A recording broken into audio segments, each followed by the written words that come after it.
Hi, Judita, and thanks for joining. How is this year's limited blockbuster releases going to affect next year's Oscar nomination and award ceremony? I mean, first of all, we've already seen them make two very unprecedented concessions. First of all, we've known that there's been this friction between the Oscars body, which are very much about the preservation of the cinema and theatrical experience, and their anti-feelings towards streamers like Netflix, even though they repeatedly, year after year, produce productions that are Oscar worthy.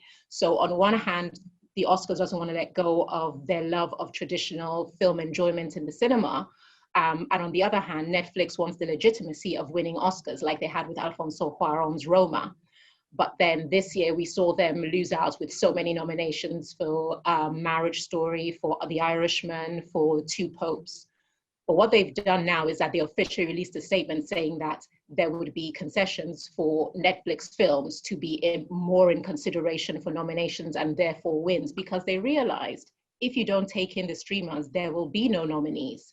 The second big concession they made is they've pushed the Oscars from February, which it has been for years, to April, because they're hoping that the world will get a handle on COVID and then productions will be able to be released, because we know everyone's expecting Bond 25 to come in spring, hopefully. So those have been the first two major changes that have come about.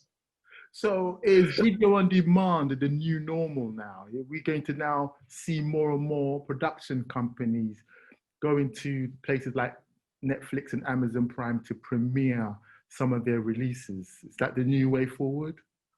I think if ever laughing all the way to the bank was the apt description for a time in history, it would be now. Because for people like Netflix, Hulu, Amazon Prime, and Disney, who were perfectly positioned before the pandemic hit, they already had a canon of films that they had because they produce way in advance. So even now you can see them every week, they have a Christmas movie. These were all pre-produced, and people had always maligned someone like Netflix for spending so much money. Now it's paying off. Subscriptions went up, the viewership has gone up.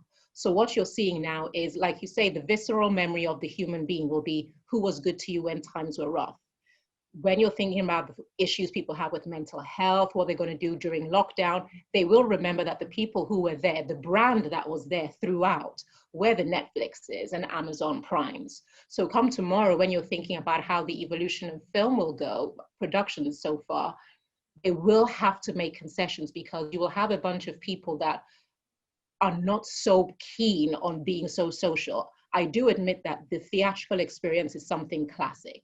You want to go on a date to the cinema. You want to go with friends to see that big release. The cinema experience will never go away. But what you find it will become is a sporadic diversion, as opposed to a staple diet of everybody's recreational time.